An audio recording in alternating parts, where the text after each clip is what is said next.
Hello বন্ধুরা, কেমন আছো? আশা করি সবাই খুব ভালো আছো। আমিও খুব ভালো আছি। চলে এসেছি নতুন ব্লগে। সকালবেলা সেজেগুজে বেরিয়ে পড়েছি, যাব মায়ের বাড়িতে। পারপাস হচ্ছে আমার মেজো কাকা অসুস্থ, তো সেই কারণে একটুখানি দেখতে যাব আর ঘুরেও আসবো। অনেক দিন পরেই যাচ্ছি। তো একটা অটো বুক করেছিলাম, যেহেতু প্রচণ্ড ঠান্ডা, বাইকে গেলে বাবুর প্রচণ্ড ঠান্ডা লেগে যাবে। অটোতে গিয়েও যে ঠান্ডা লাগেনি তা নয়, এতটা হাওয়া লাগবে বুঝতে পারিনি। তাই রায়ানের পাপা, আমি আর রায়ান ৩ জন মিলে অটোতে করে রওনা দিলাম মায়ের বাড়ি যাওয়ার উদ্দেশ্যে।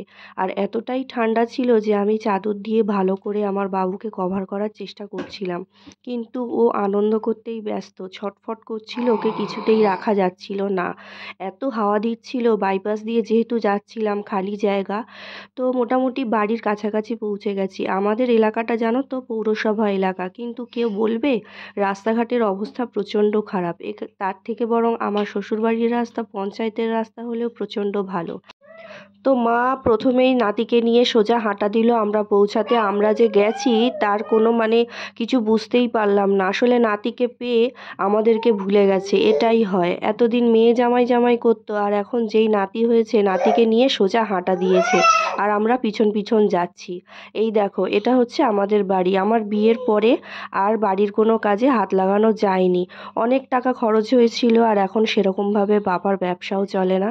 তো সেই কারণে এরকমভাবেই পড়ে রয়েছে। এখনও কাজ কিছু বাকি রয়েছে, বাড়ির কাজ এখনও ইনকমপ্লিট আছে। তো যাই হোক, আমরা বাড়ি পৌঁছে গেছি। আর পৌঁছতেই আমি তো বসে পড়লাম খিদে পেয়েছে বলে। প্রচণ্ড খিদে পেয়ে গেছিলো, যেহেতু সকাল সকাল বেরিয়েছিলাম বাড়ি থেকে, শুধু চা খেয়ে গেছিলাম।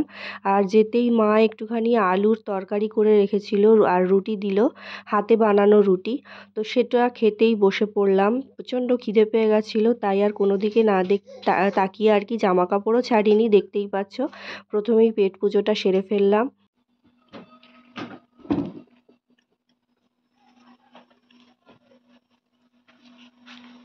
তারপরে আমরা সবাই মিলে চলে গেলাম আমাদের বাড়ির ছাদে। ভেবেছিলাম গিয়েছি জামাকাপড় যখন চেঞ্জ করে নিই তাহলে আমার ভাইয়ের ফোনে বেশ কয়েকটা ছবি তুলব। আসলে আমাদের ৩ জনের একসাথে ছবি সেরকমভাবে তোলা হয় না। তো সেই জন্য, যেহেতু ওখানে গেছি বলে, আমার ভাইও ছিল বলে, তো ওর ফোনেই আমরা ফটো তুলব বলে বাবুকে নিয়ে উঠে গেলাম ছাদে। প্রচণ্ড রোদ, শীতের সময় বেশ ভালোই লাগছিল। কিন্তু আমার ছেলে প্রচণ্ড অস্থির করছিল, কামড়ে নিচ্ছিল মামাকে। ওর ফটো তোলার প্রচুর চেষ্টা করছিলাম। বাকিটা দেখো এবার তোমরা। চশমাটা আমার কাছে দে। এই দেখো, এই দেখো। এ বাবা, শুধু লাগি, শুধু লাগি কি করলো? চুমু খাচ্ছে মনে হয়। এই সর্দি লাগে। ব্রায়ান, ওই দেখো, চিল চিল চিল। ওই তো বাড়ি যাই।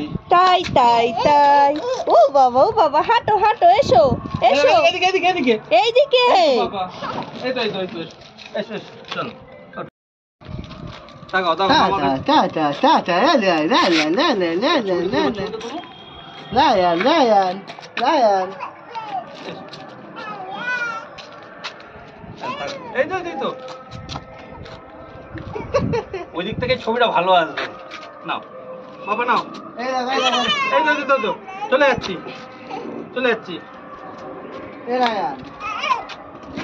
তো তারপরে বেলা অনেক হয়েছিল, প্রায় দুপুর 2টো বাজতে যায়। তো খিদেও পেয়ে গেছিল, মা ডাকছিল বারবার। এটা হলো শুক্তো, আর মিটুলি করেছিল মা। শুক্তো আমার বরের খুব পছন্দ, তাই শুক্তো, বিনস ভাজা, মিটুলি আর লাউ দিয়ে ডাল, আর মাংসটা করেছিল। তখন মাংসটা গ্যাসে গরম করছিল বলে আর ভিডিও করা হয়নি।